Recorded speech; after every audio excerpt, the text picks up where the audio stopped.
We are recording. Yes. Yeah.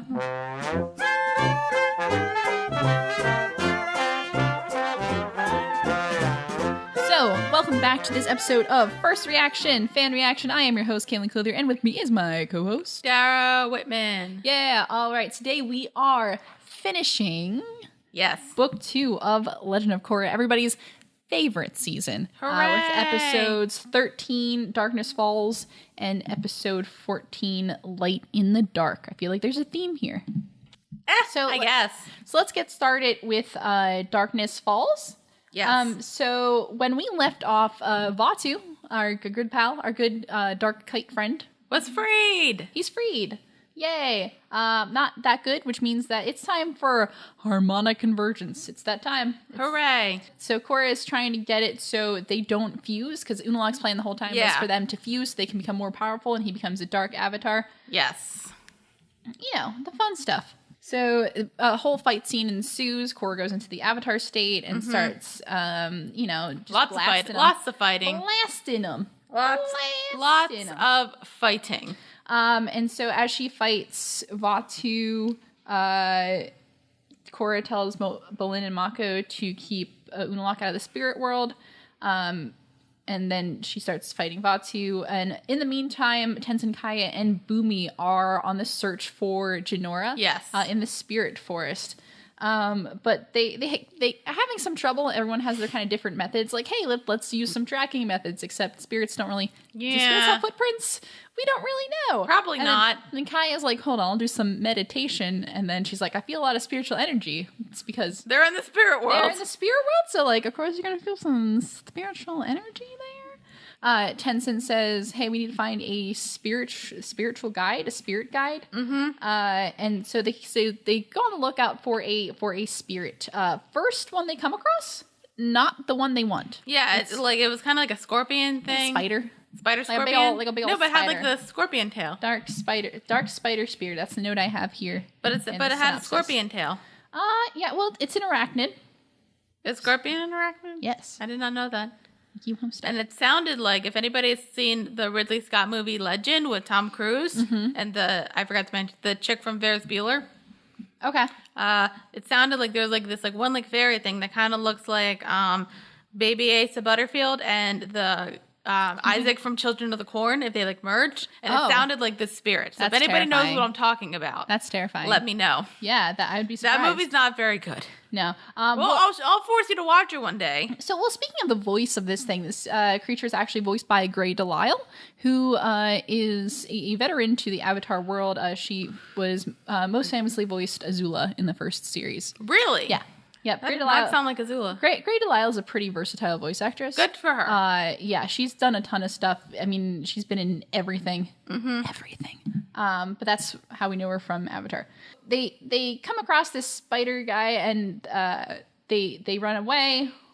They kind of runs him off a cliff, and they realize, oh shit, we're lost. We're lost as all hell. Because they keep finding the same mushroom. That's not the same mushroom. Yes, I am. Yes, I am. I love. Also voiced by Grey Delisle. Just so you know. Because of course it is. Just of course you know. We only have like 10 voice actors in the show. So Korra continues to fight with Vatu, but it's just a big old fight. Big old fight. That's really all I have to say. It's a well-designed fight. It is. It keeps you interested in it. Yes. I like the fighting. It's hard to sum up fight scenes, though, because I'm like, well, they fight. They did a thing. And then stuff happens. Stuff happened. All right. So Bolin and Mako are trying to look out for Unalaq. And they are attacked by flying ice shards.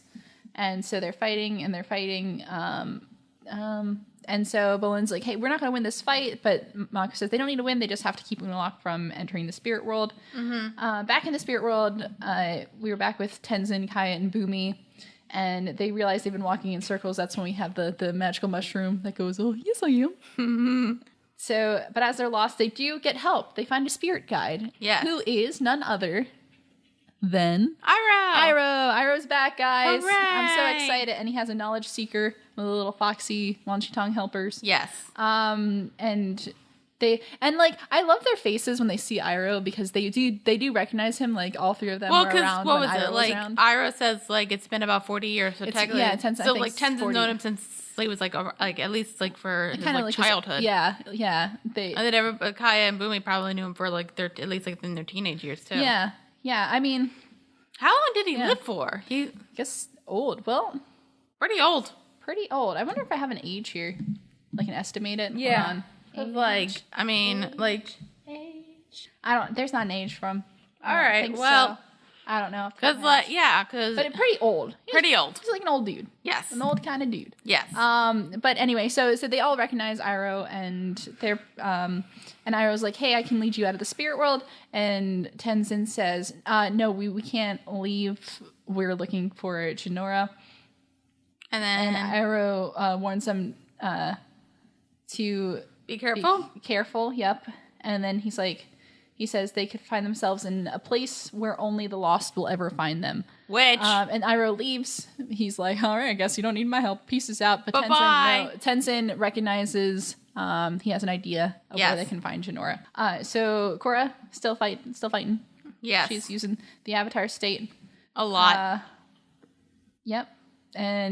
And she's trying to. She does the elemental sphere, which is the air ball with all the elements kind of surrounding it. I believe that's the point where we hear the original Avatar theme play over it. Oh, okay. It's like one of those, like the. I mean, it's one of the most iconic scenes from the original series, from that series finale. I would have loved it if just like she succeeded and be like, oh. Okay, well, let's go home now. Hooray! We got that all figured out. However, doesn't really work like that though. No. But as she's doing this, we flash back to Bolin and Mako, who are ambushed by Desna and Eska, which lets Unalaq go back into the spirit world. Yes, because apparently they still have not gone to the other side yet. Yeah, they haven't figured it out. Like, maybe we shouldn't work with her. I kind of get it, like, it's their dad, like... Yeah, but he's a douche nozzle. No, I get that, but, like, it's still your dad. Nozzle. But it's still your dad. Douche nozzle. I get that, but it's still your dad. Still your padre. So, Tenzin, Kai, and Bumi, they go back to the weird scorpion spider spirit. Yes. And Tenzin kind of eggs it on a little bit. And they get themselves attacked, and they are taken prisoner. Yes. And they get themselves dragged to a big old chasm called the Fog of Lost Souls. So the Fog of Lost Souls is actually a spirit. And it's kind of like a prison where all of the stray human spirits are taken to. And they basically wander along this fog and go completely mad. They go crazy. So right as Korra is about to put Vaatu back in the Tree of Time, she gets attacked by Unalaq, and so that plan isn't going too great. It almost worked. Almost. She got real close. She did. Desna and Eska drag Mako and Bolin away from the portal, and then they attack back. Like they wake up and they try to go back to the portal. And they see that Vaatu is free and Korra is kind of lying on the ground because she got attacked by Unalaq. And before they trap, they are trapped in ice by Desna and Eska. Korra tries to stop, but unfortunately, Unalaq and Vaatu fuse. Oh no! Yeah, I don't know if I saw this coming, but like I assumed Vaatu was gonna betray Unalaq. Yeah. And then I could have said the classic Firefly line, cursed your sudden but inevitable betrayal. But that didn't happen, so I couldn't say it. And I'm like, dang it. I know. That's the biggest disappointment. I think we don't see a betrayal because Vaatu knows he needs a human to fuse with in order if he wants to beat Rava. Oh, that makes sense. So he's but not... But Unalaq knows... They're not teaming up. He's using him. But Unalaq seemed like he was okay with that. Yeah, well, Unalaq is a bitch. Yes. He's Vaatu's bitch. He's Vaatu's bitch. Alrighty. So Unalaq is now a dark avatar. What could go... Well, is he an avatar? Yeah, he's like, I am the new avatar. I'm gonna do a new era for spirits and humans. And Korra's like, well, I'm the old avatar and my job isn't done here No, I'm saying, is he an avatar? I know he's got like the spirit connection, but he can still only water bend. Yeah. Korra's got the upper leg. I don't know.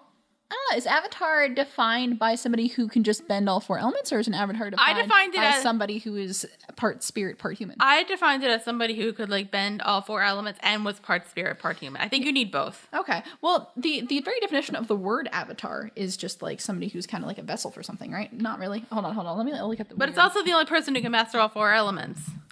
Like in a definition, manifestation of a deity or released soul in bodily form on Earth. So by pure textbook definition, you don't really need to bend all 4 elements. Is that just pure in the context, textbook definition or pure Avatar definition? No, okay. Avatar definition is 4 elements. Textbook definition is vessel for a deity. But we're watching the show, so let's go with that definition. Okay, it's fair. Plus, like why? Like, what's the point?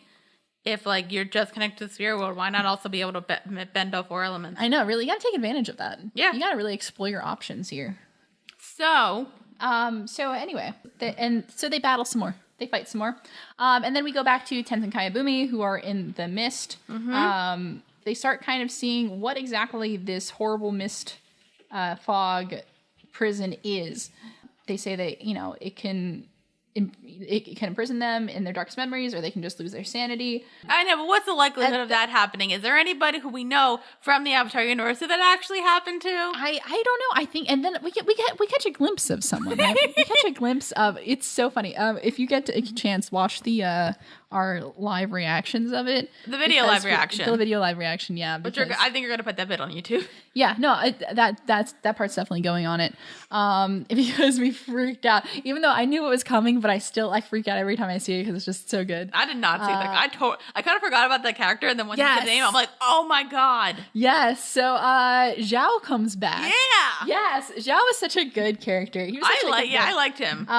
Yeah, and they got Jason Isaacs to come back and voice him, which is really cool. Was that Jason Isaacs? Yeah. Oh. Yeah. Yeah, you didn't know that, did you? No. Yep, Jason Isaacs. I'm trying to remember what stuff he's in, but I cannot. He was. It's Harry Potter, Malfoy. right? Yeah. No, Malfoy's dad. Malfoy's dad. Yeah. Yes, I'm like, I think that was it, but I wasn't sure. Yeah, I know he's in a bunch of other stuff, but that's like he's the one thing I know. He's got a good villain voice. Oh, he's got a good. And he was technically, wasn't he technically like the first?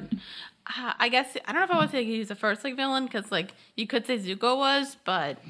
No, well, yeah, he's like the first villain in the Avatar universe. One of the first he was the book 1 antagonist. Yeah. That was kind of his job. But yeah, and it turns out when Zhao was taken by the ocean spirit. Yes. It was the ocean spirit. Dragged into the abyss, he was taken to the Fog of Lost Souls, and he's been going around telling about people how he killed the moon spirit and how he's going to capture the Avatar, and he's been raving about this for like 70 years. Probably wouldn't be not 70. Maybe like I was about to say around. The first series took place in like the span of like less than a year. So yeah, 7. So he's been there for like 7 years. I would love to be like, say, so here's the thing. You lost. The Fire Nation's like kind of good now. It's been about 70 years. Avatar Aang's dead. Yeah. He died peacefully. He lived a good life. He lived a good life. Had some babies. Yeah. Speaking of babies, and because he finds Tenzin, he's like, "Oh, you're the Avatar." He's like, "Oh," and then he just goes crazy, and they kind of drag him out, drag him away. But then, yeah. Or do we gotta go back to other stuff? So in an effort to stay together, they kind of tie themselves with a rope to try to stay together. Which works out so well. And we go back to more fighting. More fighting. I feel like we're not doing this justice because this is a really good fight scene. Like, we'll say this, it's a lot of fighting, but it's really well done. It looks pretty. Mm-hmm. Like, I still say, like, when it comes to, like, Avatar, like, fights, like, the top one is, like, the Avatar Last Airbender, like, finale fight. Yeah. That's probably the best. This one's pretty. This one's probably, like, in, like, the top 5. Yeah. It's just, I don't know. I can't really say if it's going to be, like, top 10 because I haven't seen the last 2 seasons. Yeah, there's some good ones in there. Okay, so I'll say for as of now, I'll say like top 5. Yeah, I think it's a good fight. Yeah, so as they're fighting, Rava the spirit kind of contacts Korra, and she's like, "Hey, don't give in. Don't let Batu win. No, I'm not about this 10,000 years of darkness. It's not. Hey, remember you're the Avatar. Like, think of all the bad stuff that's gonna happen." Yeah, and so that gives Korra kind of an extra wind as she was kind of on the losing end, so that they can keep on fighting. Mm-hmm. Back in the Fog of Lost Souls, Bumi and Kaya, Tenzin, he's pretty on his game here. Mm-hmm. Bumi and Kaya, not so much. No, but I found it, like, I didn't think they were acting crazy. They were acting high. Which I feel like Kaya gets high a fair amount. Honestly, she's a big old hippie. God, I want Kaya. Aunt Kaya. I want Kaya to be my aunt. Please, I want Kaya to be my Dude, hippie she would aunt. like take us to like really nice like hippie shops and get us like really nice dresses. God, and like I want her to be my cool aunt, and that's really all. And like for our birthdays, like secretly give us like bongs. And like some really solid weed. Yeah, she knows what the good stuff is. Oh, that'd be fun. And then like I think the only bad thing is she would just like want us to be outside all the time. Oh yeah. But like, oh God. We're podcasters. We like to stay inside. I always wonder, like, has anybody ever done like a podcast like outside? I'm sure somebody probably has. I feel like that would be fun, like, but it have to be like a nice summer day, like a picnic podcast. Yeah, actually it's really nice outside right now. It is, but is it hot out? Yeah, I'm not going outside. I just got back from Italy, and it was like 95 degrees out every day, and like there wasn't any clouds in the sun, which is like beating down on your back. They don't have air conditioning in Italy either. No, my hotel technically did. Really? Oh, that's nice. That's because the buildings are all freaking old. They're so old. They are. Anyway, but the pasta's good. So I could really go for some pasta right now. I can. I'm done with pasta till at least Christmas. Okay, that's fair. I'll have pasta. I ate a lot of it. Pasta. Send it all to me. Anyway, so no, so this is because this is really interesting. Yeah, so Boomy starts kind of losing it first, and he thinks that he's surrounded by cannibals. Kaya is like, I don't have a family. Like, you can't tie me down, and then leaves because she's kind of that nomadic. But it's like, I'm not your husband. I'm your brother. Yeah. But yeah, so they end up. You know what? I just thought. I guess it's off topic, but like speaking of like family stuff, I'm surprised Boomy doesn't have any kids.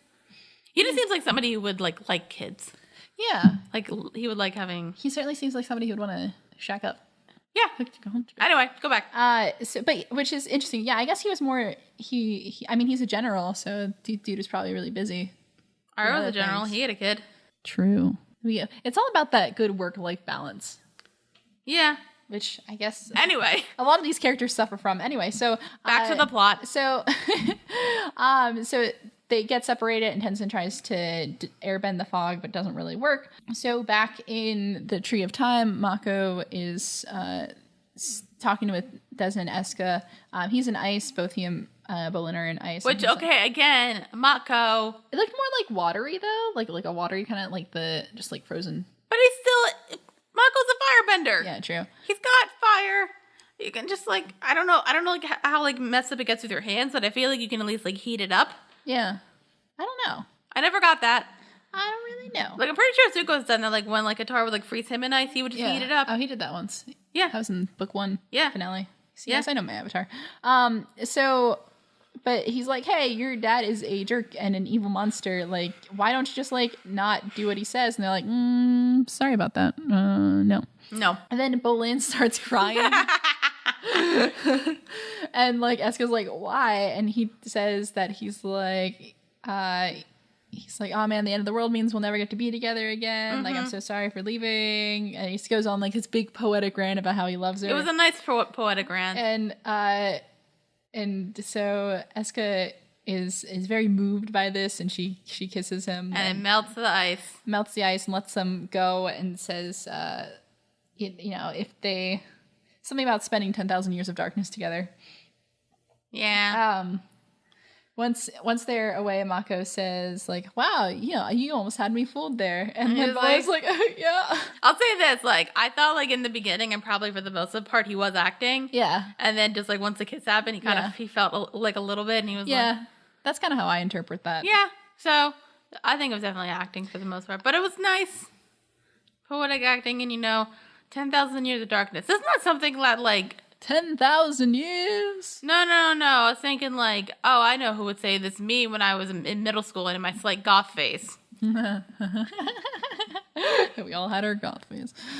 I don't really. No, that's what Sally and Jack are going to do in A Nightmare Before Christmas. Oh, God. Wouldn't it be a good thing? What? Sally and Jack, Nightmare Before Christmas. That's what I meant. Oh, yeah.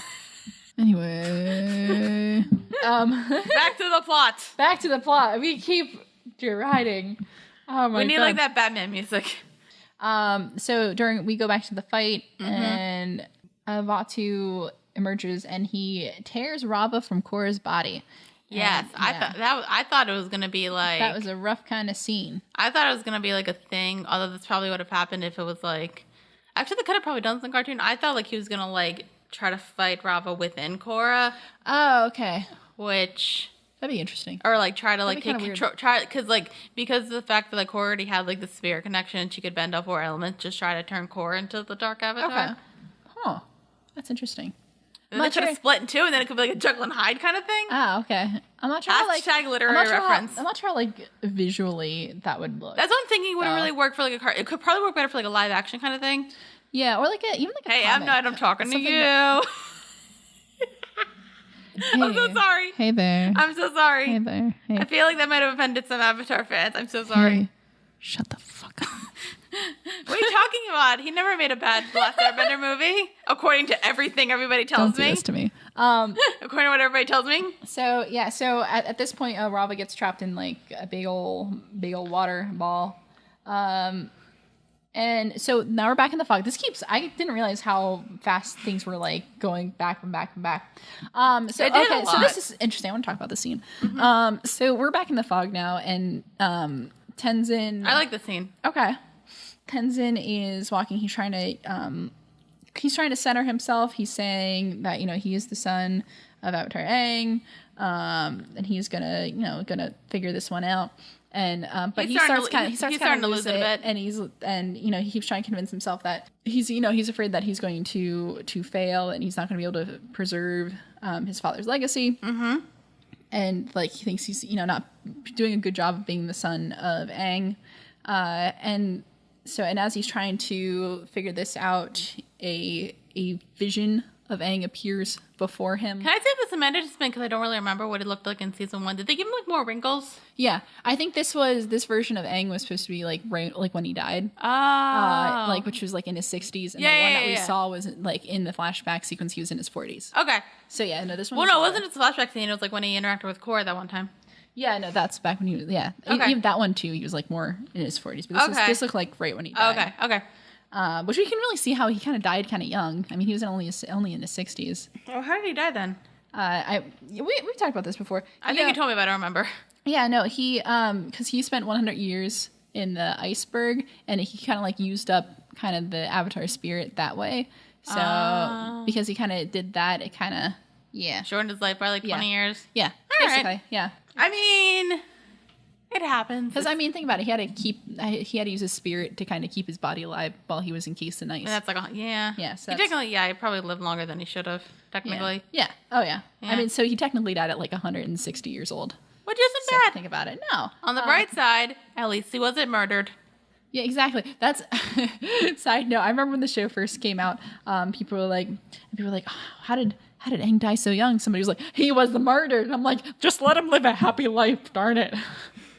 They're like, what if it was the murder? And then I was like, maybe it's just because he spent so much time in ice. And people were like, no, that's stupid. But I was right, bitches. I was right. Anyway. Hashtag Cailin's always right. Hashtag Cailin's always right. Please get that trending. But when Aang appears before him, Aang's like, you aren't anything like me. And you're like, what? Like, Aang's like, you're Tenzin, you're not me. You're not supposed to be me. You're supposed to kind of forge. Tenzin. Yeah, you're supposed to be yourself. Which is a very good lesson that I think's going to come up later. It's a very good lesson. That's going to come up later. Hint, hint, wink, wink. I wonder. And then they have a moment where Tenzin's like, I'm not Aang, I'm Tenzin. And we're like, yay! And then the fog clears, and then Tenzin's able to find his siblings. And Jinora. Jinora's there too. Very important. And he's able to lead. I'm kind of wondering what's more important to him, like his siblings or his child. I feel like child. Well, he was there for a child. It's his daughter, man. No. And I feel like the siblings would have been like, if they had a choice, and they were like, save the kid. Save the kid. Save the kid. I mean, we get it. It's fine. It's not a betrayal. It's fine. It's fine. But like, it's interesting enough because like all this, the people who are like lost and kind of like crazy, they're just they're still there. Yeah. Not there, but like they don't like snap out of it because the fog's gone. Yeah. Like they have to be let out. Yeah, they have to be taken out of it. It takes them a while. Which our great friend Tenzin doesn't do. Yeah, he's just like, you guys are way too far gone. No thanks. That's probably true. Peace. Like we said, General Zhao's been in there for about 70 years. Yeah. So I just want to talk about the scene as a whole because it's kind of interesting. So you said you liked the scene. Why do you like the scene? Oh, just a nice scene. Like, it was there was like a bit of funniness and just like Tenzin, like it was character development for Tenzin. Yeah. Okay. Would you think like after like with like a guy in his 50s, like you probably wouldn't expect that, right? And then it was and it was just like nice to see Aang and like actually have like not just an interaction with Aang and the Avatar Korra, but like an interaction with his kid. Yeah. Well, yeah. So that was interesting to me because I when I first saw this scene, I was kind of like the scene was like entirely okay to me. Actually, I mean, I was excited to see Aang again, of course, but I thought, And I know they didn't have enough time to do this, but I thought the idea of carrying on the legacy of Aang is, doesn't solely rest on Tenzin's shoulders, but all of his kids' shoulders. Mm-hmm. And they really don't explore that. Mm-hmm. This was really an opportunity to wrap up that kind of character arc for all three of the kids. Mm-hmm. But they only do it with Tenzin, which was kind of like, eh. Because, we had way earlier in the season, you had that kind of discussion where the three siblings were out like looking for Iki, and they're talking about like, well, was Aang a good father? They all kind of had this like different perspective of like what it was like being like growing up as a kid of Aang, and I mean you kind of thought that you see kind of a conclusion with it where you have that scene with Bumi in front of the statue of Aang and he's like, I hope I made you proud. And then Kai's like, yeah, I did. But then a few episodes later, Bumi brings up a point. It's like, oh, welcome to the I Disappoint Dad Club. So that arc really didn't wrap up for, I think, either of the siblings. I kind of feel like that line was like a joke. It is a joke. No, it is a joke, but I feel like none of the kids actually disappointed Aang. No, but unless maybe they didn't, but they think they did. I think. I mean, probably in their teenage years they did, but that's acceptable. But that's everyone. I know. But no, I mean, I still think that this idea wasn't a purely Tenzin thing. I mean, Tenzin's more of a major character, so obviously it would get put on him. But I still think it was something that should have been explored with all of the siblings, especially because the other kids aren't airbenders. So that was just my kind of interpretation of like why, like what I liked and didn't like from that scene. Oh, okay. So we touched on that. Anyway. Still anyway. So the main people that matter get out of the fog. Yep. And they get their senses back. Yeah, and they're like, yay, Tenzin saved us. Mm-hmm. Woo! Yeah, hell yeah. And back in the fight scene, Bull and Mako are pretty easily defeated by Unalaq. Well, yeah, obviously. And then... and then we get this scene, which is hard to watch. I've seen this scene multiple times, but this scene is so hard to watch. It was. This is Unalaq starts attacking Rava, and with like every blow, every time he hits the scene, like we see another Avatar spirit disappear. Not okay. So first it's Aang, and then it's Roku, and then it's Kyoshi, Aang, Jen, Kurek, and all of them. What was the one that you don't care about? Nobody likes Kurek. Okay. Kurek, yeah. His yeah. And then Wan. And then finally all of them up until Wan. And the moment Wan goes, it's Korra's connection to all of her past lives gone. No. It hurts. It hurts. No, I know people. I think people really okay. hate this. I think people really hate this. And I'm trying to think. I'm looking at it more from like a storytelling perspective. I think it works. It works. I think it works great as a story. Yeah, yes. As that thing and like. Honestly, like, because, like, I pointed out, hey, remember the last time Korra lost touch with her Avatar base? Yeah. Like, in book one? Yeah. But this one actually felt, like, much more impactful than season. This was super, that's the thing, I still, even to, like, right now, even, like, rewatching the series after a few years, I still don't know how much I agree with the decision to totally separate Korra from her past lives. Wait, I guess I'm kind of... Is it like a permanent thing, or is it like... Yeah, she comments at the end of the next episode. No, but what about like the next two seasons? I'm talking about right now. No, but like I'm saying... I don't want to talk about it. No, but okay. So no, I mean we're gonna. No, like I get it right now. It's like powerful now. Yeah. And like I think everybody does a good job. Yeah. Yeah, but no, but like even up till now, I'm still no like if that was like a good like decision to go with. But the scene is really impactful, and you really feel and it. like you can see like Korra feels it. Yeah, and it's a very it is very impactful. It is very like it very much draws on your emotions. So like in that, I can't fault it in that way because if it elicits such a response, like that means you're doing something right. I think. Like were we wrong? Did you have a problem with it like logically or? I just like it's more of like a kind of logically like well not like logically as in like can you do it, but more like logically like is this really necessary for the rest of the series. So like I've been like trying to like I'm like looking into this for like this paper that I keep meaning to write and I haven't yet. But like I was like for the most part because there's like shows that like will like have something that like will happen and like logically in like some way you'll be like this doesn't make any sense. Yeah. But a lot of times it'll just like give you like that such an emotional impact. Yes. That you just won't even think about it because the truth of the matter is if something can hit you emotionally. You might point out the logic problem of it, but like you're not really gonna care. Yeah. Unless it's like a really big problem. That's kind of what this is. It's looking at things through more of an emotional perspective. Yeah. Which I don't mind. Yeah. So it works in that regard. And if looking at more from a logic or a plot standpoint, you're like, I mean, yeah. We'll touch on that later. I thought all the voice acting was good. Yeah. Oh yeah. And good. Like the animation was good. I liked it. I mean, I didn't like it, but like, you know what I mean. And so, I mean, after that, Unavatu, the Dark Avatar, is like 10,000 years of darkness. Did you say Unavatu? Unavatu. What do you think of a better name? Douche kite. That sounds really weird. We're gonna workshop it. Yeah, keep going. I want to look something up real quick. 10,000 years, and then he leaves the sea. He uses the spirit lights to go to Republic City, and that's where we end that episode. What are your thoughts on this episode, Dara? I really liked it. It was a lot of action, not much plot. Yeah.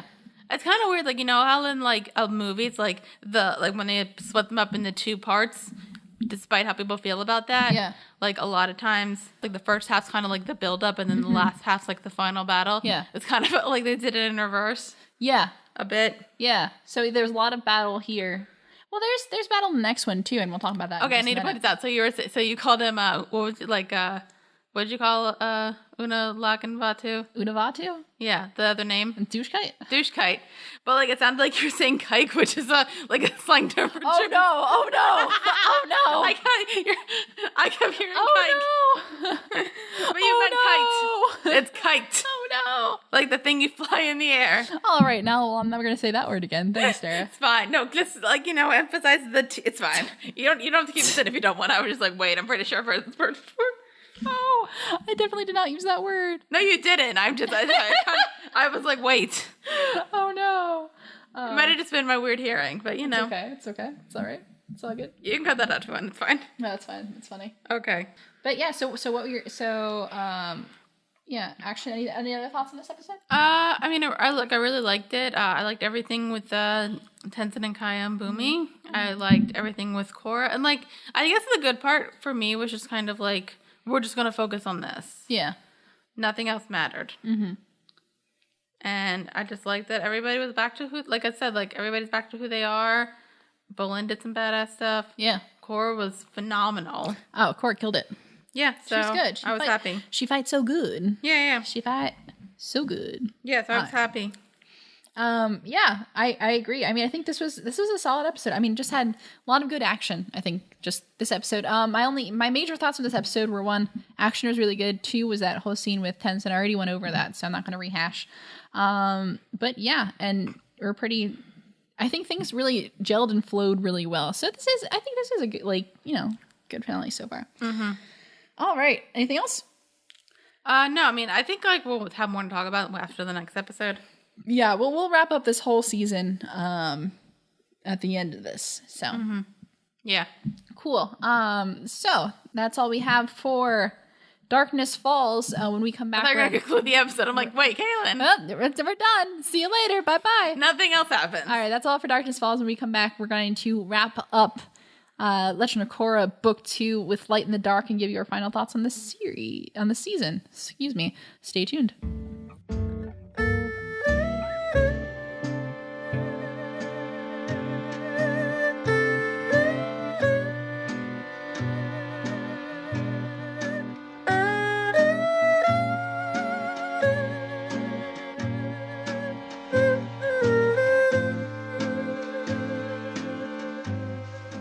right, we are back to talk about Light in the Dark, the season 2 finale. Hooray, we're done. Oh, yeah. Well, we have to get through this first. Well, yes. So we're back in Republic City. Hooray. Yay! So we have a metal bending police are patrolling the skies, and so then the Dark Avatar, he just pops up on in there, or Unabatu. Douche kite. The douche kite. All right, we're just gonna call it Unabatu. Unabatu. We're just gonna go Unabatu. God, Jesus. I might get in trouble. We might have to cut out the whole part I said that, because No, it's fine. I'm not sure if that's offensive to some people if I say that, although. No, it's fine. It's not like, I mean, you're just pointing something out. That's true. Okay. Like, yeah. Anyway, so we have the Republic force, the United Forces is there, and they are, and so Unavachi shows up, and they're like, "Hey, let's try to shoot some stuff at this Dark Avatar. That's a good idea, right?" Bad idea. I mean, it's a good attempt, but like, honestly, like, guys, like, honestly, like, they probably don't know what else to do. Yeah, they don't know where the Avatar is. They don't know. So Unavachi, he takes down a statue of Avatar Aang, and then he takes down an airship with the president and Lin Beifong in it. But they escape. They're all good. Yeah. And and they had the crane things instead of parachutes. Yeah, and so really all hell's breaking loose. That's all you gotta know. Yes. All hell is breaking loose. As the attack unfolds, we can hear it on the radio. Shiro Shinobi is given coverage, which is really funny. And so a huge number of some spirit vines burst into this jail cell with our lovely friend Varric in it, and they use this opportunity to escape. They commence Operation Winged Freedom. Yes. Julie just jumps on his back, and they go. And then Julie, she does the thing. Do the thing. I love when Julie. Are we gonna get more Varric? I like Varric. I mean, I don't want to like spoil anything, but all right, great. Yeah. I had to give that one away, guys, because I just really like Varric. We didn't tell me what's gonna happen. You should say it more. Say I don't know when he comes back. Okay. He comes back at some point. Okay. Anyway. So they escape, and then meanwhile, Tenzin, Kaiba, Bumi find Korra, Mako, Bolin, and they take him to some spirit water, and they heal him. I was about to say, did we mention the part about Jinora? I think we forgot about that. Oh yeah, did that happen? Oh yeah, okay. That happened in the last episode. It's not that. Okay. I mean, basically, she figures that she basically says she needs to stay in the spirit world a bit longer to help out. Yeah, they're like, hey, let's go, and Janora's like, no, actually, I got some stuff to take care of. So I'll see you later, Dad. She's like a spirit bender, or she just like is like super just like. She's just really in tune. I mean, it's probably you're the granddaughter of the Avatar. Yeah, she's got it. She's got it all figured out, and she's an airbender, and they're super spiritual people. And then Korra is all sad because she's like, I just lost my connection to the past avatars. I'm the last Avatar. I'm the last Avatar. Again. Because and Rava's nowhere to be found because. But like as we pointed out, I think it's pretty much said like Rava and Vatu cannot like one cannot live without the other. Mm-hmm. One would have been stupid if Vatu killed Rava because that would have been funny if he's like, I actually killed Rava. Oh no. Yeah, one cannot live without the other. So, I mean, it's kind of a foregone conclusion there. But right now, in this moment, Rava's nowhere to be found. Yes. So Korra's kind of sad about that. And then Tenzin's like, hey, I mean, I can help you out here. Let's talk about this tree of time here. So he talks about the tree of time and how it's a place where people would go to connect with the cosmic energy of the universe, and they'd meditate. And so as they enter, Korra sees all of her memories, as the tree remembers all because it's the tree of time. Da-na-na-na. And then, yeah, they have some nice words. Yes, and then through there, Korra sees one of the images that's projected as Unalaq attacking Republic City. Which, how did she see that? That's on her memory. I don't know. It's a tree of time. It does whatever it wants. All right. And so Korra decides to meditate to connect with the energy of the universe. And here we actually get to see it's almost like a callback in a sense. We see the winding road of light that leads up to the dark kind of cosmic outline of the person of Korra holding the orb, which is very reminiscent of that scene from when Aang was trying to unlock his chakras in Avatar: Last Airbender. It's the same kind of concept there. So that's kind of a cool callback. And so because of that, Korra is able to energy. I guess it's listed here as energy bending, but it's more like an astral kind of projection. That's what I thought. Yeah, it's she like astrally projects herself out of her body and just. Might she want to use energy bending to like do it? I guess that kind of makes sense. I guess, yeah. But because like she needs probably the energy to like get her spirit out. Yeah, but Korra is able to just basically become a giant blue lady. And she leaves and she doesn't have a giant dong a la Dr. Manhattan. No, she's fully clothed here. This is very important. Yes, she's fully clothed. She's fully clothed. This is a kid's show.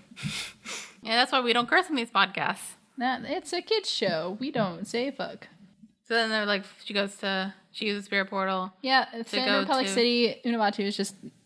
Like, she's getting the upper hand. Just screwing some stuff up. And then Korra comes back, and then they start fighting. She's got the upper hand. She's got this. But then... Oh, and then so Korra tries to find Rava's spirit within Vaatu, and it's not quite there yet. No. And he's like, Rava's gone. And we're like, that's not true. Oh, I mean, it's not likely. Yeah. And so back at the Tree of Time, a bunch of dark spirits are coming for Korra's body, so everyone has to kind of defend. And there they get some help from Desna and Eska. Hooray! Who finally decide to come to the other side, and they're like, I'm done with the spirit stuff. Let's not. So Unavatu starts corrupting Korra, like starts spirit bending Korra, and starts turning her that weird purple color. Yeah, and then before you can finish up doing that, we get our Jinora Ex Machina. Jinora descends down in a very spiritual form, a spiritual projection. We should probably mention because like Pema and the other kids are like watching this whole thing. Yep. And they see her. And yeah, Iki's like, oh, she's beautiful. And Pema's like, be careful, sweetie. Make sure you don't die by the demon. Everybody wants Mom as supportive as Pema. Make sure you get home before bedtime or else you're going to be really tired. You get back in your physical body, young lady. Well, actually, first up, save the world. Save the world. And then get back in your physical body. We'll go out for ice cream tomorrow. It's going to be great. Yeah, she deserves ice cream. She deserves a whole lot of ice cream. I want ice cream now. Yes, please. Actually, I think it's like National Ice Cream Day today. When we're recording this. Why are we not eating ice cream? Is it? I'm looking it up. Okay, keep going. So Jinora is able to kind of distract Unavatu, and Korra is able to break free. It is today, by the way. And that kind of spirit hell yeah. I wonder if I can hold on. That's my only in New York. And this kind of this light that Jinora had. I think I can't tell. Was the light Rava or was Rava inside of Vaatu the whole time? I couldn't tell. Like with the, but like I don't know. Jinora kind of reveals in some way or another. Rava and Korra is able to take Rava. Like she just goes into Unavatu's chest, pulls out Rava, and save her, which is great. And we get and Dark Avatar Man is defeated, which means that also Unalaq's dead. Woo! Really, that's the only thing we care about here. I'm not saying I like the death of people, but this is a cartoon and not real. Yay! Before everyone celebrates, Korra and Rava do have to reconnect. Yep. What do they do? They do, and everything is good. Hooray. Except that Korra says that she hasn't regained her connection with the past avatars. Which is weird. Yeah. It's a bit weird. It's kind of weird. But is there going to be ramifications for that? Because, I feel like that's a weird plot point to have. Oh, that's a good Because I remember when she got back to connect with them in, Book 1, it was, that was it. And, it was fine. And it wasn't much of a plot point after that. Mm-hmm. But, I feel like there has to be more to this if they're not bringing back the connection. There's got to be more. You would think, right? You would think, right? You think you're giving me that weird look, there isn't, or there is. I don't know.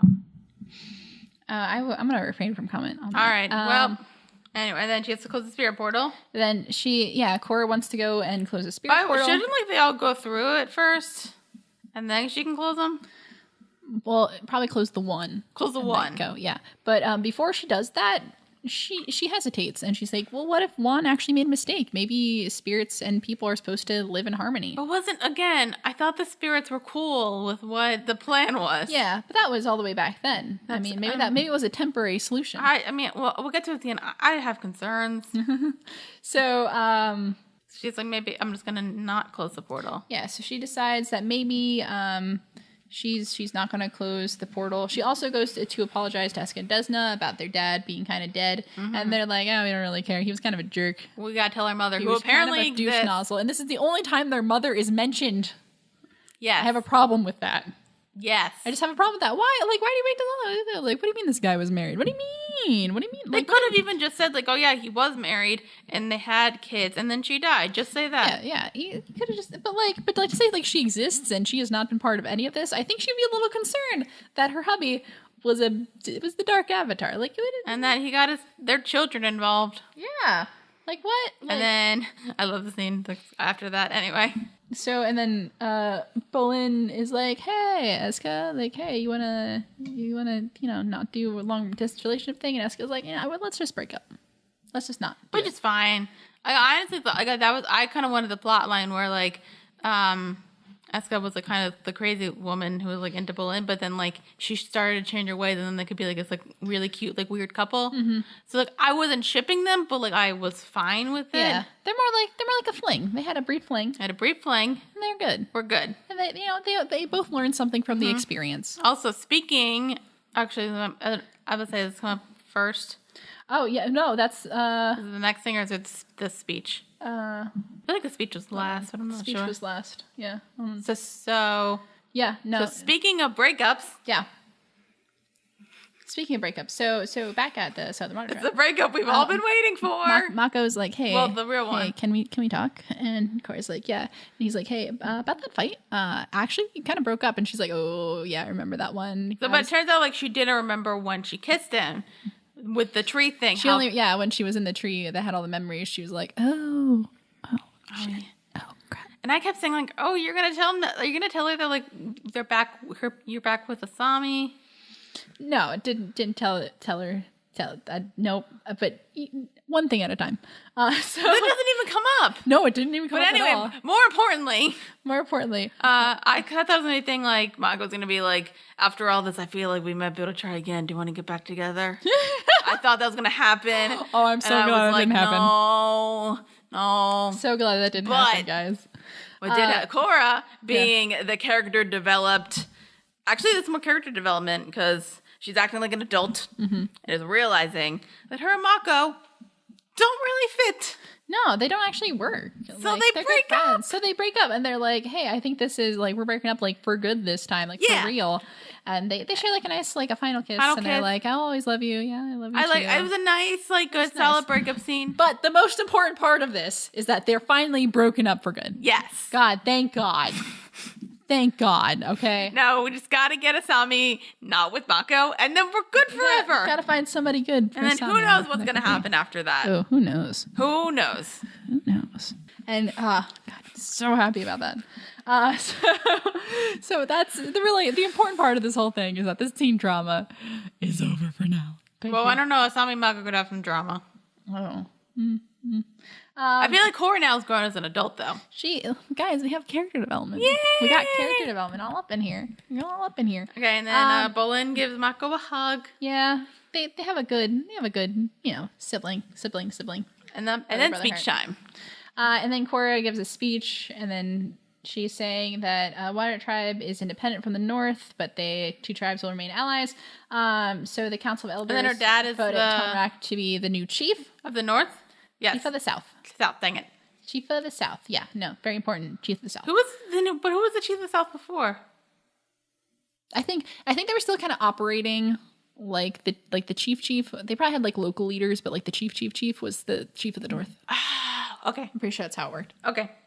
I think. I don't know. I'm really confused about the politics of the Water Tribe. Anyway.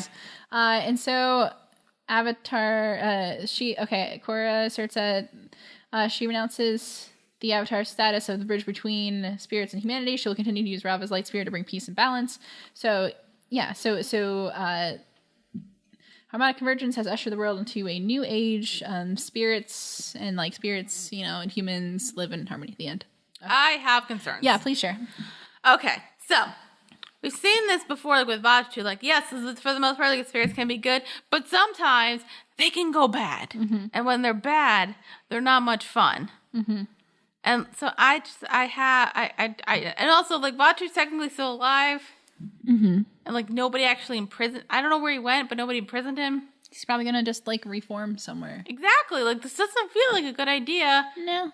Probably should have locked the portals. You could have had it as like a vacation spot, and like I don't know, like Korra could have like had a thing where like she like I guess like maybe could I was thinking like if somebody want to go on vacation there, she could just like do something to make sure that like other people would open it, and then just have to close it before. But this could end well, but I have concerns. Yeah, I think they are very valid concerns. Thank you. So the plus side, Spirit World. Probably good vacation spot. Yes. Oh god. I have to hold that one in. So that's book 2. So do we want to take a chance to talk about book 2 as a whole now? Sure. So book 2 is commonly referred to as everybody's favorite season of Legend of Korra. And by that favorite, I mean least favorite, which is very important. So I'm gonna let you go first. What are your thoughts on book 2 as a whole? Yes, I agree. Okay. It's the least. I mean, you've only seen 2 seasons so far, but no, I guess like I'm comparing it to at least I guess the weird thing is like with like Avatar: The Last Airbender, like the first season was like good, but it wasn't like great, and then it kept getting better and better.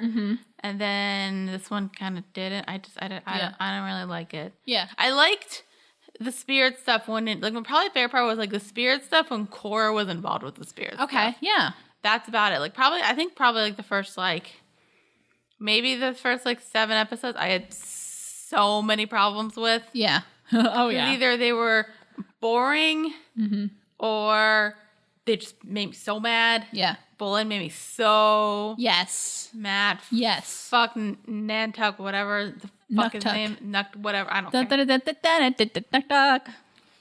Like, think that plot line was just stupid. Yeah. I feel like they just did that because they had nothing. And then it turned Bolin into an asshole. Yes. I hated it all. Unalaq was a terrible villain. Yeah. Oh, yeah. Oh my god, it was terrible. Vaatu was a fun villain. I liked so Vaatu was fun. Okay. Because he's just pure evil, and I like something that's like pure evil. Okay. I liked Varric. He was fun, and he was a fun villain. Yeah.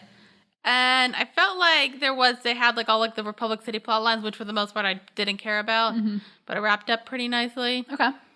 And pretty much anything Republic City. For the most part, I didn't care. The Water Tribe stuff was kind of interesting. Okay. I like the relationship that Korra, like that whole development with her dad. Yeah. That wasn't my favorite, but it was fine. Yeah. Basically, like anything was like from like beginning to like onward, I liked it. I liked the season better. Okay. But pretty much like if we were dealing with anything that wasn't Korra and Spirit stuff. Yeah. Or even like Jinora and Spirit stuff, that was kind of interesting. Yeah. I agree. I just didn't care. Yeah. But I did but I kind of felt like we were destroying characters. Probably with the exception of Mako.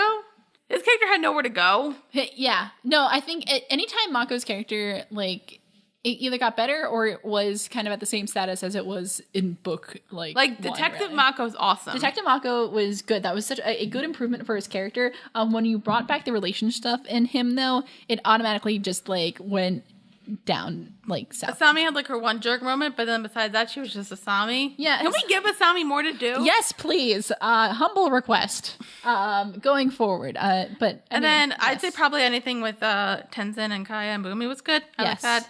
That's probably like somewhere in the middle. So yeah. I also noticed it's like all of Tenzin's kids like got like a little bit of like their own like storyline. Like they probably got like the smallest. Yeah. With like the lemurs. And then like Iki got like her running away kind of thing. And then Jinora got like the most. But it was still kind of nice. Yeah, they all kind of it didn't really parallel the other siblings in a way, but it was kind of you got to see we look a lot about siblings on this season, I think. Oh yeah, well like it was mostly a lot of like family and like siblings, family relationships. Yeah, which was what's weird though? Good. They did not like develop that like the one thing the relationship they didn't develop sibling wise, Mako and Bolin. Yeah, they have moments, but it wasn't. Well, they were already developed. Pretty well developed. Yeah, they didn't really need to develop. They just kind of destroyed it for a bit. Yeah. So I'd say overall, the season for me is a mixed bag of boredom, me being mad, and then some good stuff. But overall, like, I just say it's average. Yeah. That's it. No, I agree. Honestly, like, there might be a couple episodes I go back to watch, and I'm definitely not going back to the first half. Yeah. So I think it's interesting. If any other show had this season, it would probably be like a good season. But because I hold all of the rest of Avatar and Korra to a pretty high standard, this season was bad. Which is weird, because, like, even, like, with shows that, like they can have, like a lot of shows, like, that have, like, that are really good shows, but they have, like, that one, like, not so great season. I usually just say, like, it's still good for, like, because, like, no matter what, like, this show's, like, phenomenal, so it's, like, still good for the show. I think the problem is that, like, because I'm thinking of, like, other shows, like, the one that kind of comes up to me is, like, Game of Thrones. Okay. Like, season 2 is not that good. Okay. It's kind of, like, forgettable. Like, there's some good stuff in it. Right. But I think honestly, like, the biggest problem with that season is it's kind of forgettable. Mm-hmm. And, like, this one, I was thinking that because, like that season is kind of forgettable. This one has, like, a ton of problems compared to, like, season 5 of Game of Thrones, which also has, like, more problems. But at that point, it's, like, season 5. Mm-hmm. So it's kind of like, I guess you're, like, I don't even know if you're trying to be more forgiving. I don't know. I think part of what's why, like, I might forgive this, because, like, another thing I forgive with shows, if it's, like, a transition kind of season. Okay. Yeah. Which is kind of ish was, because, like, the truth of the matter is, like, they didn't think they were going to get a second season. Yeah. And then they did, and then you have nowhere to go. Yeah. With, like, some shows, like, they transition from, like, one place to another. Right. Which they kind of did here. Yeah. So I might be rambling a bit, but it's kind of just, a lot of times when sense. you do that, like, you're still you're trying to, like, find your footing. Yes. And I agree. you either realize, like, if this failed or didn't fail. Mm-hmm. Yeah, I totally agree. So. Yeah. So I think a lot of my thoughts with this season haven't changed upon when I first watched it. I'm a little more lenient on, I think, how the characters are handled. I know I was super angry the first time about how character development was handled. I think because I can see it. I've talked about this before too. If you can see in a big picture sense, like, it's a little more forgivable. They still kind of screwed up with some of the character development, though. They really took characters backwards. They kind of screwed some characters up. Especially Bolin. They kind of ruined Bolin's character, I'm going to be honest. I mean, they kind of redeemed him later on, but there was no reason why his character should have, like, slunk to where he did in the first place. I agree. No reason. I agree, but, like, I think that, like, they pretty much, like, either they realized it, because it kind of felt like that, like, one scene in the last couple episodes where he was just kind of, like, thinking, like we're all, like, separate and stuff. I kind of wonder if that was just the creator saying, like, oh yeah, we fucked up, didn't we? Yeah.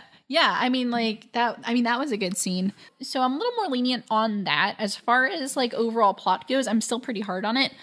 So something that bothers me about the whole plot for this season, it's trying to, like, one up every other season of both Avatar and the first season of Korra, in that it's saying, like, it's I think a lot of shows and media do this. It's a kind of like a to me it's very shonen-esque, which is it's a genre of, like, manga and anime, which is, like, made for young boys, but it's very shonen-esque in that it feels like everything has to get, like, the villains have to be bigger and badder.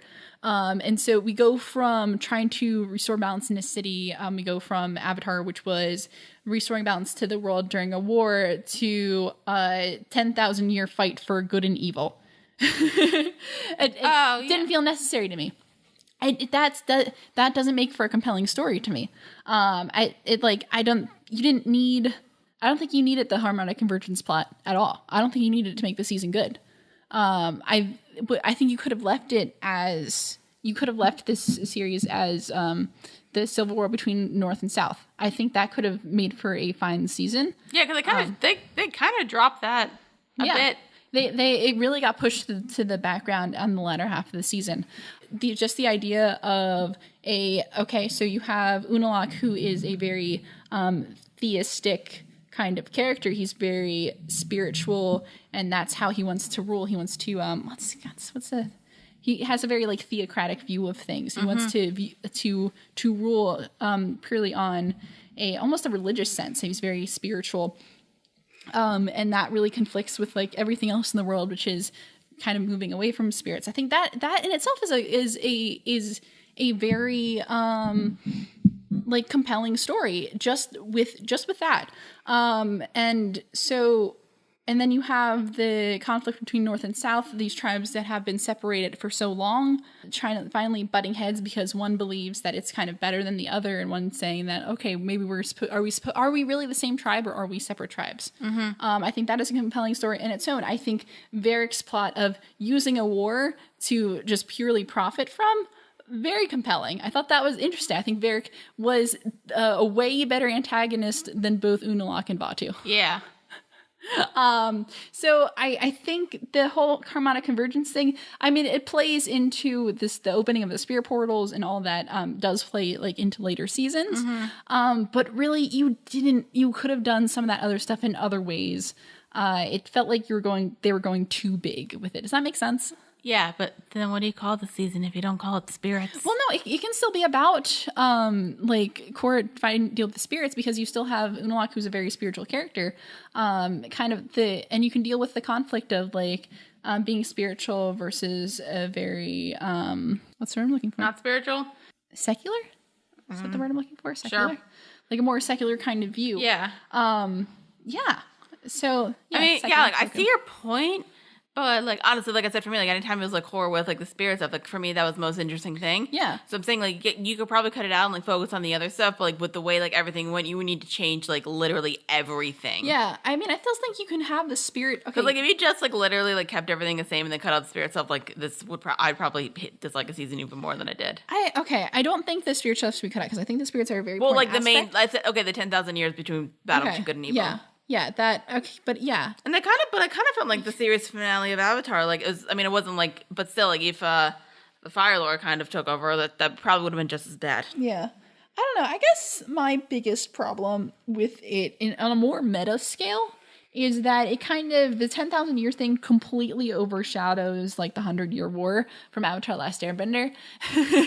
And so I think it puts Korra in a bigger place than Aang, which, I mean, to me, is a huge fan of Avatar Last Airbender, I guess. So I guess that's what it boils down to. That doesn't really bother me, because, like, you're going to get bigger problems. Yeah. So I don't know. I guess, to me, the problem felt too big. And so I think there was just a lot of ways that could have been fixed. Also, again, Unalaq, very boring villain. Because he went. I think the problem. Do you want to go ahead? No, you can go. I was about to say my biggest problem with that is he started off being an interesting villain. Yes. He was all like, "Oh, I just want to like keep everything together," but then like it seemed like you really don't. You just like you're not doing it right. You just want like the North to be in control. Yeah. You don't want this. You just don't want them to like. You want them to be together, but like you clearly want to be in control. Yeah. And like you probably could have done something where he kind of like learns his ways and be like, no, we need to be equal with this. And like he could have ruled the North, and his brother could have ruled the South. Like together, like co-rulers in a way, and everything would have been good. And then you bring in the plot point of like, oh no, he was the reason his brother was banished. Yeah. Yes. And then he just turns into like that kind of villain. And then you bring in the whole thing about like, no, I just want to bring chaos. Yeah, exactly. No, that's totally my point, too. Like, I totally agree. Because he goes from, like, villains are, like, you don't need to feel sorry for a villain. I think villains are like I think you have to be able to understand them. I think they're more interesting when, like, you know why they're a villain. Yeah. Like, sometimes, like, because, like, I mean, I've, like, seen, like, some shows where, like, there's a villain, and, like, the reason they're a villain is either they are just, like, genuinely horrible people. Yeah. Which, to me, like, nowadays is probably, I find that super interesting because, like, everybody else, like, needs to have, like, this super complex backstory, and I kind of got, like, overloaded on that for a while, so I got sick of it. Yeah. So now, like, I kind of just, like, the villain who is just, like, a straight-up horrible asshole of a person, and they were just never a good person, or they were always evil. Yeah. But this was not done well. This didn't work for that. Because I think in some aspects that works, like, classic example, Joker from Batman. Yeah. Just a crazy bad dude. Like, and that's fun. And like it can be done in like a fun, interesting, compelling way. It also has to be in relation to the protagonist. Like what the antagonist does. And I think the pure evil doesn't really gel well with like Avatar or Korra's character. Yeah, like I don't even think Varric is a villain. He's kind of an antagonist. Yeah. And I like the fact that like he's barely an antagonist because he goes against them, but like I get his motives and he's always 100% honest. Yeah. So I kind of just like, and he helps him out sometimes. Yeah, exactly. He's just like, he's an anti-hero. Anti-villain, maybe. That works too. Anti-villain. But yeah, so like Unalaq was just, I don't know, like not just a really lame villain. Like, especially in comparison to, I think, other villains in the series who, like, they have motivations that, like, make sense, but, like, they get super, like, warped, which makes them the bad people. But, like, yeah, it was so boring. He was just as bad as the Fire Lord in the last Airbender movie. I think. Well, no, I don't even want to talk about that. I still haven't seen that movie. Don't get me started. If anybody wants us to watch that movie, please don't. Please give us subscribe once we get to I will gouge my eyes 10,000 subscribers. I will gouge my eyes and also maybe like I'm trying to think. What's another goal? If you donate $10,000, I would gouge my eyes out and watch that movie. Thank you. If you get us to $50 a month on Patreon so that we can start our Lifetime movie review podcast. Oh yeah, we really have to do that one. And you give us a ton of ratings on iTunes, get us to 10,000 subscribers, and make it so that maybe we can like start doing this for a living. We will do the last Airbender movie. 10,000 years. 10,000 years. 10,000 years. But yeah, so get us at 10,000 subscribers and we will review the last Airbender movie just for you. But moral of the story here is that Unalaq was a bland and boring villain. Yes. And Fatu is like, I don't know. Fatu. Again, I like Fatu plays into my whole problem with the whole plot. He's just like he's a pure evil. It just wants chaos. Yeah. Which is why I kind of like it. Okay. But it's also kind of like, I think the worst problem, but my biggest complaint of the entire season, more Sami. I just love her. She's loved my life. I think my best one was like Unalaq is that, the thing with Unalaq is that he could have been interesting. Yeah. And he just wasn't. He could have, like, he started out in a way where he could have gone. Also, like, I wouldn't mind a thing if, like, maybe, like, they did, like, one half of the series, like, kind of what they did with the season 1 where they focused on, like, one thing and then they concluded it. Yeah. But, like, merged really well with the second half and then just done that. Yeah. That would have been fine. Yeah. I would have approved. Yeah. Okay. I don't know. I think look, hopefully it'll get better. Hopefully it'll get better. Yeah. Book 3. I'm looking forward to book 3. I genuinely have no idea what's going to happen. Like, good. Genuinely. Good. There's, like, some stuff, like, I think it's, like, the big thing with, some stuff with, like, book 1 I kind of knew about. I kind of knew, like, some of the relationships that were going on. Yeah, you spoiled it, like, in the middle of the show as we were talking. You're like, I think they're brothers. I read it somewhere. No, but that was I said there was a theory, and I said maybe I didn't read it. Okay. But, like, I wasn't sure. I feel like I didn't actually read it. No, I think I just guessed. Okay. I'm not sure, though. Alrighty. I feel like you probably heard it, but, like, I probably internalized it. Yeah. But, like, and even, like, some, like, the relationship, like, Legend of Korra, I think I knew about because, like, I saw a picture somewhere. Like, picture of what? Like, them making out or something. Oh, yeah. But, like, literally. It was a meme for and then, like, you would, like, rant about book 2 to me when we were in college. I would. It's true. But like, honestly, like, for the most part, like, book 3 and 4, I have no idea. Good. I think that makes it more fun. Yeah. When you don't know what's coming. I mean, you do know much what's happening with Firefly, and that was hilarious sometimes. Yeah. It's really funny, especially because Firefly is so, like, like, when people died, it was hilarious. Yeah. Not because they died, but, like, just Cailin's reaction. Yeah. So yeah, I think that kind of wraps things up, doesn't it? So, comment corner today, we want to highlight a comment from CJ Sprinkle from our episode 13, episode 7 and 8 of Legend of Korra Book 1, who said, you just seem to have a video camera, but why not do reactions while watching videos and show us your actual live reactions on top of after discussion? Those are much more fun to watch personally rather than just pure after discussion and with vocals only. There are problems with just our audio. No, I'm kidding. But good point. No, thank you for that comment. We definitely wanted to try doing something. So we did. So we did it. We did. We actually have if you haven't seen it yet, we do have a video recording. Yeah, our live reaction of the book 2 season finale. Yeah, we're gonna try to do. We're gonna do it with like finales and premieres, and then if there's like a specific episode that maybe like either like you guys want us to react to, or even like the fan like knows it's like gonna get a reaction out of the first person. Yeah, we can do it then. I know like for the next show that we're doing, which we're not gonna say, but the next show that we're doing, there's a couple episodes I'm gonna do that on. Okay, cool. And so we're gonna put for YouTube, we're gonna probably put up like 10, 12 minutes. Yeah, I'll try to narrow it down to the best 10 to 12 minutes on YouTube, and then we're going to put up the full audio and the video on Patreon. For patrons for I don't know what section. $3 probably. We'll figure it out. We'll figure it out. If you go on the website, by the time this is up, we'll have that information for you. So yes, we will. Cool. So the next live reaction you'll see, we just did the book 2 season finale, but the next one will be the book 3 season premiere. Hooray! So stay tuned for that. If you have some episodes that you're like, please do this, I really want to see your reactions. You can always leave us a comment on YouTube. We're at Woody Close Productions. Subscribe to. We always like to see that.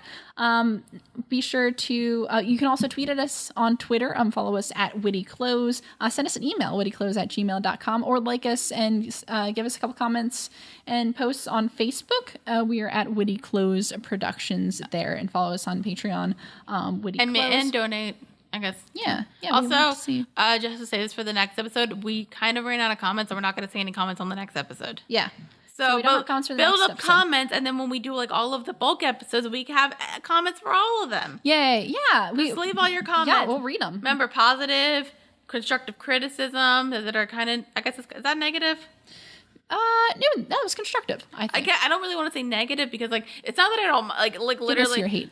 I don't like hate if you don't have a reason for your hate. Yeah. Like, say why you did dislike something, and if you have an idea for an improvement, great. Yeah. Also, we'll read some reviews from iTunes if you give any. So you can also subscribe to us on iTunes. Yes, we would love iTunes reviews. Yes, Witty Close. Leave us some ratings and comments and reviews. We love to read them. If you want to message us on Facebook, I guess not message on Facebook, but or email us, whatever. Yeah, there's so many different options. There's so much the room classic. for opportunity. We might have to get on Instagram soon, although I don't know what we do with that. I'm not sure what we do. Yeah, we're kind of an audio-based media. Well, medium. eventually, if we get like fancy studio stuff, we can just take pictures. Yeah, or you can just follow me on Instagram, guys. I don't have an Instagram. I'm a bit of a hippie. I literally only have like a Facebook. Yeah. And I had a Tumblr, which I haven't been on in like a year and a half. Guys, I'm on Tumblr way too much. No, not even a year and a half. Probably like 3 years I've been on Tumblr. It's been a while. And then my Twitter's, I really only look at the Witty Close Twitter. Yeah, so if you tweet at the Witty Close, Dara will probably see it. I also look at it too on occasion. You're the one who usually does the tweets just because like you're better at tweeting than I am. I do have a Twitter, so follow me. That's true. I mean, and I usually will do the Facebook posts except for last week because I was away. Because you're in Italy. I was in Italy. That was really cool. I ate too much pasta and gelato. Do the gelato. God, I love gelato. I had like this one gelato. Is so good. I had a gelato. It tasted exactly. I told you, it tastes exactly like grapefruit. That's insane. And then I had another gelato that was dark chocolate, and it literally tasted like you melted a dark chocolate bar. God, sounds so good. I want to go back to Italy. Okay. I want ice cream now. So next time you hear from us, we're going to be talking about Legend of Korra Book 3. Hooray! And you'll be able to see our faces react to it, and also listen to our thoughts. Also, in case you're wondering, we're going to be wearing the same clothes. We may be wearing the same clothes, but we're definitely going to be wearing the same clothes. We make this look good. That sounds like that's all the time. I feel like this episode's really long. I mean, it's the book 2 finale. We had a lot of things to talk about. Yeah. We had a lot of thoughts and feelings, so that is okay. But it sounds like that's all the time we have for today. Yes. All right. So thank you for listening to First Reaction Fan Reaction. I'm your host, Cailin Clothier, and with me is my co-host, Dara Whitman. And we'll see you next time. Peace. Peace.